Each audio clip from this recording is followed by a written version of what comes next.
আমি সাংবাদিক নাইমুর রহমান দুর্জয়। আমি আজকে কথা বলতে এসেছি। সাধারণত আমি কখনোই কোনো আমার সাথে কোনো ঘটনা ঘটলে বা আমাকে নিয়ে কেউ কোনো লেখালেখি করলে সেগুলোর জবাব আমি কখনো দেইনি। আজকে আসলে না দিয়ে আর পারছি না। সাম্প্রতিক সময়ে আপনারা সকলে অবগত আছেন যে যৌথ বাহিনীর অভিযানে কথিত জুলাই যোদ্ধা তাহারিমা জান্নাত সুরভি তাকে গ্রেপ্তার করা হয়।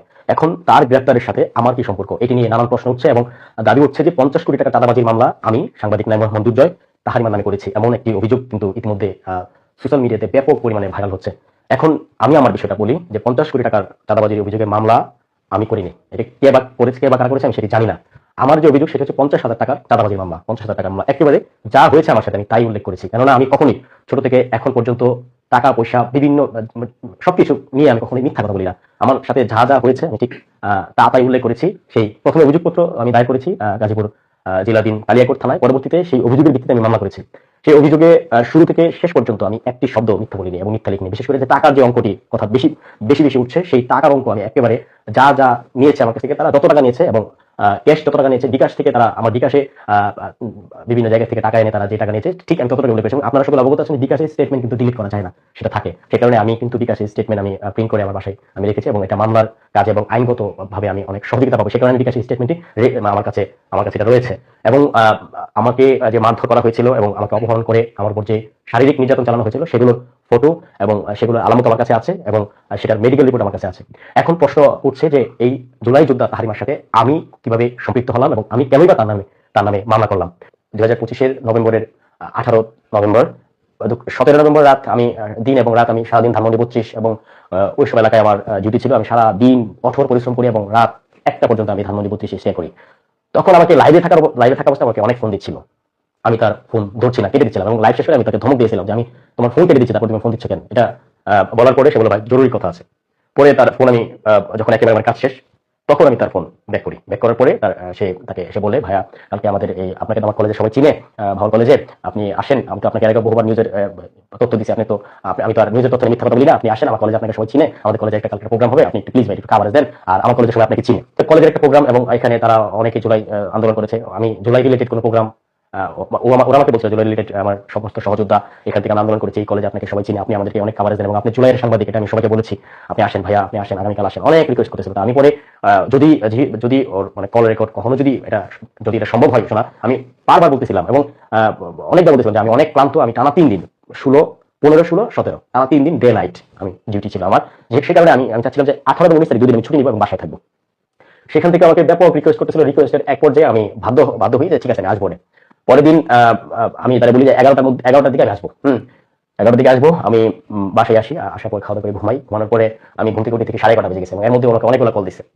আমাকে আমার এয়ারপোর্ট যাওয়ার কথা ছিল, যে এয়ারপোর্ট পর্যন্ত আমি যাবো, সেখান থেকে আমাকে নিয়ে যাবে এমন কথোপকথন তার সাথে আমার হয়েছিল। তারপরে আমি ঘুম থেকে উঠে দেখি 11:30 বেজে গেছে এবং এর মধ্যে আমাকে প্রায় 20টার মতো কল দিয়েছে এবং প্রায় 40টার মতো সে মেসেজ আমাকে দিয়েছিল। তো পরে আমি দেখে পরে মেসেজ ব্যাক করলাম যে সরি আমাকে ঘুম থেকে লেট হয়ে গেছে, আমি কি আইসা পাবো। পরে বললো ভাই আপনার জন্য দাঁড়ায় আছি এয়ারপোর্ট। এই কথা বলার পরে তারপরে আমি বললাম যে ঠিক আছে আমার হয়তো এক ঘন্টাখানিক লাগবে, আমি আসতেছি। পরে সেখান থেকে আমি এখান থেকে মোটরসাইকেল করে আমি হচ্ছে যাই, এয়ারপোর্টে যাই। সেখান থেকে ওকে মোটরসাইকেল উঠাই ও চৌরাস্তার কথা বলছিল যে চৌরাস্তায় ভাওয়াল ভদ্রলোক কলেজ এবং তথ্য আমাকে দিয়েছিল। আমি এখান থেকে গাজীপুর চৌরাস্তার উদ্দেশ্যে এয়ারপোর্ট থেকে রওনা দিই। রওনা দেওয়ার পর এই চৌরাস্তা যাওয়ার আগে যে ভোগড়া বাইপাস এমন একটা জায়গা আছে, সেই ভোগড়া বাইপাসে যাওয়ার পর আমাকে বলে ভাই বামে যান। আমি তো একেবারে চৌরাস্তা, আমি ততটুকু জানি যে চৌরাস্তা হচ্ছে ভোগড়া বাইপাসের সোজা সামনের দিকে। আমার গাড়ি একেবারে আমি সামনের দিকে আমি চলে গিয়েছিলাম। তখন সে আমাকে বলতেছে ভাই বামে যান। আমি বললাম যে চৌরাস্তা তো সামনের দিকে।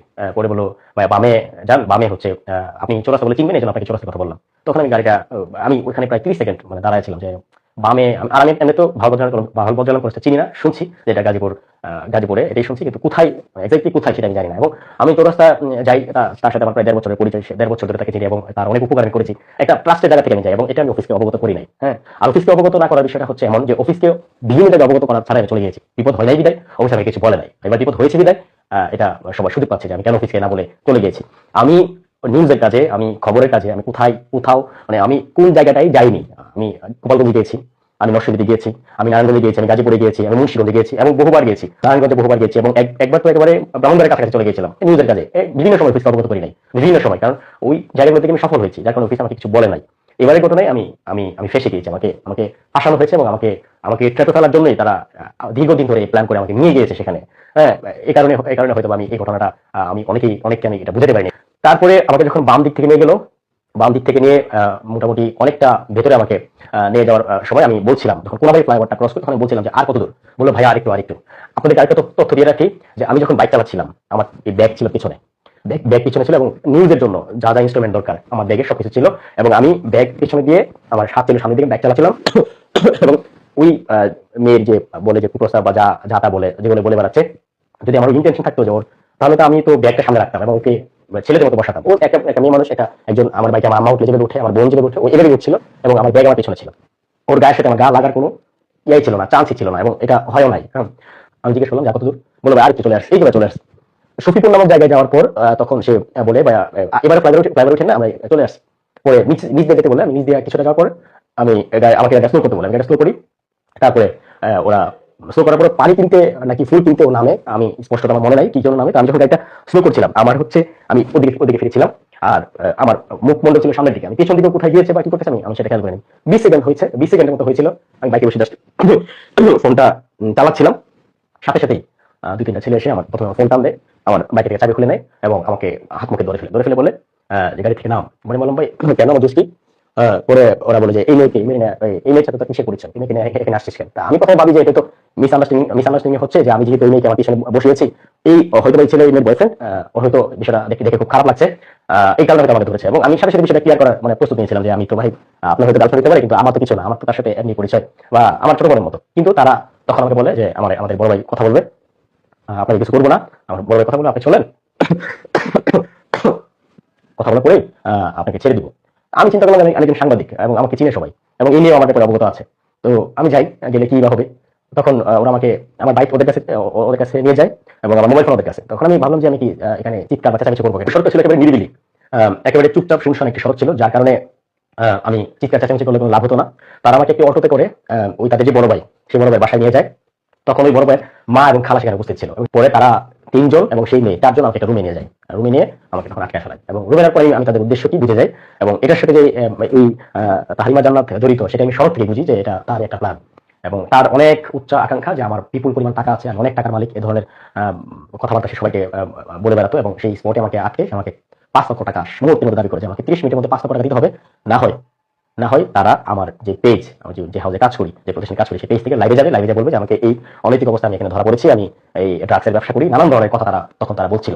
আমি জাস্ট হতভম্ব হয়ে যাই যে আসলে আমার সাথে কি হচ্ছে, এবং আমাকে ব্ল্যাকমেল করা শুরু করে এবং আমাকে বলতে থাকে যে আমি যদি টাকা না দিই সেক্ষেত্রে লাইভে যাবে, আমাকে আমার জামা কাপড় খুলে আমার ভিডিও করবে, লাইভ ভিডিও করবে, এবং সেটা আমাদের যে প্রতিষ্ঠান, আমি যে প্রতিষ্ঠানে কাজ করি বাংলাদেশ প্রতিদিন, সেই প্রতিষ্ঠানের পেজ থেকে লাইভে যাবে, বলবে যে বাংলাদেশ প্রতিদিনের সাংবাদিককে এই অবস্থায় পাওয়া গেছে। এই মেয়ে বলতেছিল যে ওর পক্ষে 5 লক্ষ টাকা ম্যানেজ করা 30 মিনিটের ব্যাপার, এই ধরনের কথা বলতেছিল। আমি বললাম যে আমার টাকার উৎস কি, আমি কিভাবে ম্যানেজ করলাম, বেতনের বাইরে আমার 1 টাকা নাই। ওই তাহরিমা আমার পাশে বসায়, মাস্ক পরে আমার পাশে বসিয়ে তারা দরজার বাইরে থেকে নক করে যে আমরা বাইরে থেকে নক করবো, নক করার পরে আমরা তোর ভিডিও করবো, এই মেয়ের সাথে তোকে অনৈতিক অবস্থায় পাওয়া গেছে এবং তুই ড্রাগসের ব্যবসা করো, এই ধরনের কথাবার্তা বলে ভিডিও করবো, তুই শুধু ভিডিও না করতে নিষেধ করবি। তখন তাদের ভাষ্যমতো তারা দরজার বাইরে থেকে নক করে, দরজা আমি খুলি, পরে আমাকে বলে যে আমি অনৈতিক কাজের সাথে জড়িত এবং আমি ড্রাগসের ব্যবসা করি। তখন আমি তাদেরকে ভিডিওর মধ্যে একটা কথা বলি যে এমন কোনো প্রমাণকে আপনি আপনারা দিতে পারবেন কিনা। তখন তারা আমাকে ওই কথা বলার সাথে তারা আমাকে হাত তোলে। পরে আমি চিন্তা করলাম যে এখানে তাদের কথা রিপ্লাই দিলে তাদের হাত থেকে মার খাওয়া ছাড়া আর কিছুই করার নাই, আমার যত চুপচাপ ভূমিকা পালন করা যায় ততই ভালো। পরে তারা বাইরে থেকে এসে তাদের স্ক্রিপ্ট সাজায় আমাকে দিয়ে ভিডিও করে, আমার জোরপূর্বক আমার কাছ থেকে স্টেটমেন্ট তারা নেয় যে আমি করি, এগুলো করি, কিন্তু কোনো প্রমাণ দিতে পারবে যে কুপ্রস্তাবের কথা বলছে, কুপ্রস্তাবের যদি সুনির্দিষ্ট প্রমাণ দিতে পারে যে অডিও ক্লিপ তারা ছড়াচ্ছে, অডিও ক্লিপ আমি কার সাথে কথা বলেছি, কার কথা, নাম্বার কোথায়, ওই তাহারিমার সাথে যদি কথা বলে থাকি তাহারিমার ভয়েস কোথায়, এগুলো দেখাতে হবে আপনাদেরকে যে আপনারা ছড়াচ্ছেন যে আমি এই কক্সবাজার না কোথায় যাওয়ার কুপ্রস্তাব দিয়েছি, এটা কার সাথে আমি কথা বলেছি, এটা কি রিয়েল নাকি এডিটেড, এটা আপনারা মানে এটা বের করেন, প্রমাণ করেন যে এমন কোনো কথা আমি বলেছি কিনা, এবং আমার এটা এই কোন নাম্বার থেকে বলেছি, নাম্বার বের করেন, এবং হচ্ছে তারপরে হচ্ছে আমি তাকে বলেছি কিনা, নাকি এটাকে আমার কল রেকর্ড কিনা, নাকি অন্য কারো কল রেকর্ড আমাকে ফাঁসানো হচ্ছে, এবং এই প্রায় 13 থেকে 14 দিন যাবত সে জামিন পাচ্ছে না, সেই জামিন তাকে জোরপূর্বক ভাবে মত করে নেওয়ার জন্য নানা ধরনের ছবি, নানা ধরনের অডিও ছড়ানো হচ্ছে সামাজিক যোগাযোগ মাধ্যমে। বিশেষ করে মাননীয় স্বরাষ্ট্র উপদেষ্টার সঙ্গে আমার ছবি দিয়ে এখানে ওনাকে জানানো হচ্ছে যে ঘটনা হয়েছে আমার সাথে, অপরাধ যদি আমি করে থাকি এটা আইন আদালত সেটা সিদ্ধান্ত নেবে, কিন্তু এখানে ওনাদের যাদেরকে জানানো হচ্ছে, আমার প্রতিষ্ঠানকে জানানো হচ্ছে, রাষ্ট্রের গণমান্য ব্যক্তিদেরকে জানানো হচ্ছে, এটা একেবারে অপ্রত্যাশিত। যারা করছে তারা অবশ্যই অভিজ্ঞ লোকজন, আপনাদেরকে অনুরোধ করবো যাচাই বাছাই করে এগুলো পাবলিশ করেন। আমার উপস্থাপের একটা প্রমাণ দেখান। আমি যে প্রতিষ্ঠানে ছিলাম সেখানে আমার নারী সহকর্মী ছিল, তাদের সাথে আমার কেমন আচরণ ছিল তাদেরকে জিজ্ঞেস করেন, আমার ফ্যামিলিকে জিজ্ঞেস করেন। আমার এই পুরো আমার 27 বছরের ক্যারিয়ারে, 27 বছরের জীবনে আমি কোনোদিন কাউকে কুপ্রস্তাব দিয়েছি কিনা একটা প্রমাণ দেখুন, একটা প্রমাণ, জাস্ট একটা প্রমাণ। একজন একটা কথা বললো, এখন তাকে মুক্তি দিচ্ছে না, তাকে জামিন দিচ্ছে না, আইন প্রক্রিয়ায় বিষয়টা চলছে, যার কারণে আমাকে কিভাবে হেনস্থা করা যায়, আমাকে কিভাবে ছোট করা যায়, আমাকে কিভাবে সামাজিকভাবে হেয় প্রতিপন্ন করা যায়, সেটির চেষ্টা আপনারা নেমে পড়েছেন। এটি কোনোভাবেই ঠিক হচ্ছে না। এই যা করছেন এগুলোর সাথে কোনোভাবে আমি সম্পৃক্ত না। আমি তো বললাম, আপনারা প্রমাণ করেন, এটা প্রমাণ করেন। তারা যা আমার সাথে করেছে এগুলা আজান দিচ্ছে, আল্লাহর গায়ে এগুলো সইবে না। আমি কিছু প্রমাণ আপনাদের দেখাই। এই যে বিকাশ থেকে যে আমার কাছ থেকে টাকা নিয়েছে, এই যে এই নাম্বারটি, এই নাম্বারে তারা সেন্ড মানি করেছে। এই নাম্বারে তারা সেন্ড মানি করেছে 14,300 টাকা। এবং যে ক্যাশ আউট করেছে মা বাবার দোয়া লুকমান সুপার শপ 30,000 টাকা। এই দুটি নাম্বারে তারা লেনদেন করে। এবং পিজ্জা রাজি একটা রেস্টুরেন্টে তারা খায়, সেই রেস্টুরেন্টে আমার মোবাইল ফোন তাদের কাছে ছিল। শুরু থেকে আমার মোবাইল ফোন তারা তাদের জিম্মায় নিয়ে নেয়। 400 টাকা সেখানে তারা বিল দেয়। সময় যদি বলি আপনাদের 19/11/2025, আমি 18 তারিখে তাদের হাতে আটক হই এবং 19 তারিখে তারা আমাকে ছাড়ে। এবং 19 তারিখে যখন ছাড়ে তখন তারা টাকাগুলো উত্তোলন করে। নাম্বারগুলোতে যদি আপনারা মোবাইল ফোনে যোগাযোগ করেন অবশ্যই আপনাদেরকে বলবে তারা, অবশ্যই বলবে। বিশেষ করে এই দোকানদার আমাদের কাছে স্বীকার করেছে যে সে তার কাছ থেকে টাকা উঠেছে 30,000 টাকা। এবং 14,300 টাকা উঠেছে এই নাম্বার থেকে, একটা 17-তে, এটা হচ্ছে একটা 16-তে, এবং এটা 400 টাকা 12:43। তারা এখানে খাবার খেয়েছিল। শারীরিক ভাবে যে নির্যাতন চালানো হয়েছে সেটি হচ্ছে মেডিকেল রিপোর্ট, নাইমুর রহমান দুর্জয় পুলিশ কেস। এটি উপজেলা স্বাস্থ্য কমপ্লেক্স থেকে আমার নেওয়া। সেই জুলাই যোদ্ধা নিজেকে দাবি করছে, সে জুলাইয়ের অনেক বড় যোদ্ধা। আমরা জুলাই ঘাস কেটেছিলাম। এখন জুলাইয়ের কতটুকু অবদান ছিল সেটা আপনাদের দেখাই। এই যে আমি নাইমুর রহমান দুর্জয়, সাহসী ও আহত সাংবাদিকদের পুরস্কার আমি পেয়েছি। সেটি সম্পূর্ণ আমার যোগ্যতায় পেয়েছে। এটাই অনেকে দেখছে যে এটা কর্তৃপক্ষের মিস্টেকের কারণে আমাকে অন্য একটা প্রতিষ্ঠানের সাংবাদিক বানানো হয়, তখন সেই প্রতিষ্ঠান এটি একটা ফটো কাট করে। সেটি এখন দেখছি যে মানুষ বলছে যে আমি নাকি এটা মিথ্যা পরিচয় দিয়ে পেয়েছি। এটা আপনারা সাংবাদিক কল্যাণ কাছে যোগাযোগ করলে বুঝবেন আমি কি মিথ্যা পরিচয় দিয়ে পেয়েছি নাকি সত্যিকার অর্থে সাংবাদিক পরিচয় পেয়েছি। তারপর হচ্ছে আরেকটা প্রমাণ দেখে আপনাদের। এই যে আমাকে যে নির্যাতন করা হয়েছিল, শারীরিকভাবে নির্যাতন, আঘাতের চিহ্ন, এই যে আমার পায়ে আঘাতের চিহ্ন, এই যে আমার পিঠে আঘাতের চিহ্ন। আমার করা মামলায় কিন্তু 50 কোটি টাকা উল্লেখ নেই। দেখাই যে 50 কোটি টাকা কিন্তু আমি উল্লেখ করিনি আমার করা মামলায়। আমি যেটা উল্লেখ করেছি সেটা আপনাদের একটু দেখাচ্ছি যে আমি আসলে কত টাকা উল্লেখ করেছি।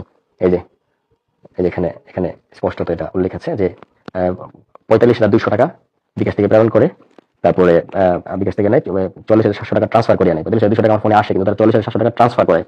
পরবর্তীতে আমার নগদে থাকা 4,570 টাকা, আমার নগদে 4,570 টাকা আমি অঙ্ক সহ উল্লেখ করে দিয়েছি, কারণ আমার মিথ্যে বলার অভ্যাস আমার নাই। আমি কখনোই মিথ্যা কথা বলি না। সেখান থেকে তারা আমাকে নির্যাতন করে, তারা আমার থেকে টাকা নেয় 50,000 টাকা, 50,000 টাকা কাছাকাছি, 1,000 টাকা হয়তো কম হবে। তখন আমি সেখান থেকে তাদের কাছ থেকে উদ্ধার হই। গল্প অনেক বড় হবে, সে কারণে ছোট করছি, সংক্ষেপ করছি।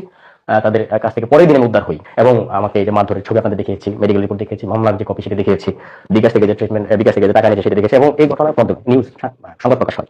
তো তথ্যদের কথা বলে দেখে সাংবাদিকের মারধর, টাকা আদায়। গাজীপুরের সাংবাদিক অপহরণ করে 24 ঘন্টা আটকে রেখে মারধর। নারীর ফাঁদে সাংবাদিক নির্যাতন।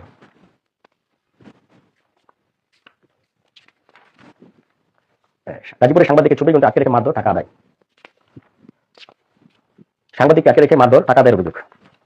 50,000 টাকার চাঁদাবাজির মামলা নামে করেছি। এবং আরেকটা বিষয় আপনাদের দেখাই যে এই যে আপোষের প্রস্তাব তারা আমাকে দিয়েছিল, যে এই ঘটনা থেকে যেন আপোষ করে ফেলে। ইডেন ক্যামেরা রেকর্ড করা। এই মহিলা হচ্ছে ওইখানকার মেম্বার, এবং এই যে বলতেছে যে ওরা যদি তোমার পা ধরে,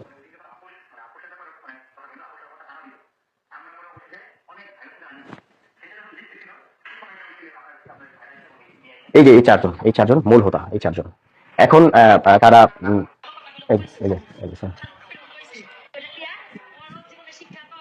ওনাদের এলাকার মহিলা মেম্বার, তাকে সবাই চিনে। সেখানে একটা হারিমা মানে উপস্থিত ছিল। এই যে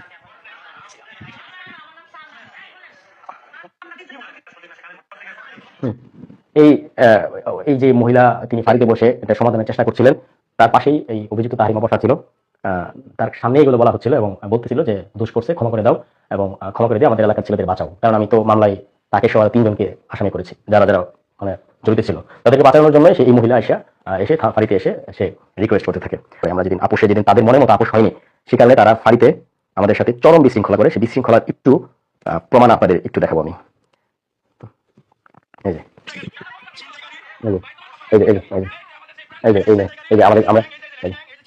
এই যে মাঠে আসছে, আমার ফোন টান দিয়ে নিয়ে গিয়েছে। এই হচ্ছে তাদের আচরণ। তারাই আপোষের প্রস্তাব করলো, তারাই আপোষ তাদের মনের মতো না হয় এবং তারা টাকা দিতে পারবে না, সে কারণে তারা ঘটনাস্থলে মত করার চেষ্টা করে। এবং সেখানে মৌচাক ফাঁড়ির যে এসআই মোট ফারুক, তিনি উপস্থিত ছিলেন, তার সামনেই ঘটনা ঘটেছে এবং তিনি নিরুপায় ছিলেন এক প্রকার। তো এই হচ্ছে বিষয় যে যারাই বিভিন্ন জায়গায় ভুয়া তথ্য ছড়াচ্ছেন, আমি চ্যালেঞ্জ করলাম যদি প্রমাণ করতে পারেন যে আমি এই মানে যেগুলো আপনারা চালাচ্ছেন এগুলোর সাথে আমি সম্পৃক্ত, আমি শাস্তি পাওয়ার জন্য রাজি। প্রমাণ করতে হবে আপনাদেরকে আমি ভিকটিম, আমাকে নির্যাতন করা হলো, আমার কাছ থেকে যত টাকা নেওয়া হলো, আমার মান সম্মান নষ্ট করা হলো। আমি শুধুমাত্র মানিজ্যতে বই এতদিন পর্যন্ত মুখ খুলি নাই, এতদিন পর্যন্ত কিছু বলি নাই, যে ভাবলাম থাক, ফ্যামিলি আছে, পরিবার আছে, আত্মীয় স্বজন আছে, আমাকে সবাই চিনে, ভালোভাবে চিনে, আমি থাক, এটাতে আমি এটা নিয়ে কোনো কিছু বলবো না। কিন্তু এখন এমন ভাবে এটাকে ছড়াচ্ছে, আমি আর চুপ থাকতে পারি নাই। আমার আমার নিজের বেঁচে থাকার জন্য আমার কথা বলা দরকার, সেই কারণে কথা বলেছি। এবং আমি এটা বলতে পারি, আমি চ্যালেঞ্জ করে বলতে পারি, সাংবাদিক যারা আছেন বা যারা ভালো অনুসন্ধান করতে পারেন তাদেরকে অনুরোধ করবো, আমি কখনোই কোনো টিম কোথাও কোনো মাদক গ্রহণ করেছি কিনা, বা কোনো নারীর সাথে অনৈতিক কোনো সম্পর্ক করেছি কিনা, বা কোনো নারীকে কোনো কুপ্রস্তাব দিয়েছি কিনা, এমন জাস্ট একটা প্রমাণ যদি দেখাতে পারেন, তাহারিমা তাহারিমা যা যা অভিযোগ করেছে সব সত্য। আমি মিথ্যা হলে আমি সত্য স্বীকার করি, কিন্তু এটা প্রমাণ দেখাতে হবে। যদি কোথাও একটা প্রমাণ করতে পারেন যে দুর্জয় এই ধরনের কিছু করেছে, অন্য কাউকে কুপ্রস্তাব দিয়েছে, অন্য কারোর সাথে অনৈতিক সম্পর্ক আছে তার, কোথাও সে মাদক গ্রহণ করেছে, সে মাদক খায়, এই ধরনের কোনো প্রমাণ, এবং কোনো মন্ত্রী বা উপদেষ্টার নাম ব্যবহার করে কোথা থেকে যদি একটা পয়সা নিয়ে থাকে এমন কোনো প্রমাণ, বা এই পরিচয় ব্যবহার করে আপনি যদি কোনোদিন চেক করে থাকি, চেট একটা প্রমাণ, জাস্ট একটা প্রমাণ, একটা প্রমাণ দেখান, তাহলে যত অভিযোগ করেন সব সত্য। আমি নিজে স্বীকার করবো যে না, ও যা অভিযোগ করে সব সত্য। আপনারা যে যাচাই বাছাই করে তারপরে আসলে একজনের বিরুদ্ধে লেখেন, যাচাই বাছাই করে করেন। জুলাই আন্দোলন করছে বিদায় যে ও আপনাদের মানে স্বাক্ষর মাপ, এটা ছাড়েন না, এটা ছাড়েন। মব করে সবকিছু হয় না। জুলাই আন্দোলন আমরা করেছি, হ্যাঁ, 50 কোটি টাকার এই অভিযোগ আমি দেই না। এটা মিডিয়াতে কিভাবে আসছে আমি নিজেও জানি না, আমি নিজে অবাক হয়েছে 50 কোটি টাকাটা কিভাবে। আমি সাংবাদিক, ব্যবসায়ী, আমি চিনি না ব্যবসায়ী এমন অভিযোগ করছে কিনা সেটা জানি না। থানায় ফোন দেন, থানায় ফোন দেন, ওসি সাথে যোগাযোগ করেন যে এই ধরনের অভিযোগ হয়েছে কিনা, 50 কোটি টাকার অভিযোগ হয়েছে কিনা। তার স্বামীকে সে ডিভোর্স দিয়েছে, এই মেয়ে বিবাহিত, তার স্বামীর সাথে কথা হয়েছে, তার স্বামীকে সে ডিভোর্স দিয়েছে শুধুমাত্র টাকার জন্য। টাকা দিয়ে সে আইফোন স্যামসাং S25 আলট্রা কিনবে, এবং তার হাতে কিন্তু একটা সময় স্যামসাং S25 আলট্রা ছিল, সেটা তার স্বামীকে সে প্রেশার দিয়ে ডিভোর্স করিয়ে সেই 4,30,000 টাকা দিয়ে সেই মোবাইল ফোনটা কিনে, এবং মোবাইল ফোন কেনার আগে তার যারা সহযোগিতা ছিল তাদের সাথে যোগাযোগ করে যে আমি মোবাইল ফোন কিনতে চাই, এটা দাম কত, এই মোটরসাইকেল কিনতে চাই, এটা দাম কত, ওর অনেক শখ ছিল এগুলো। এবং সেখান থেকে তার হাজবেন্ডকে বলে পাঠা বানালো, আরো দেশ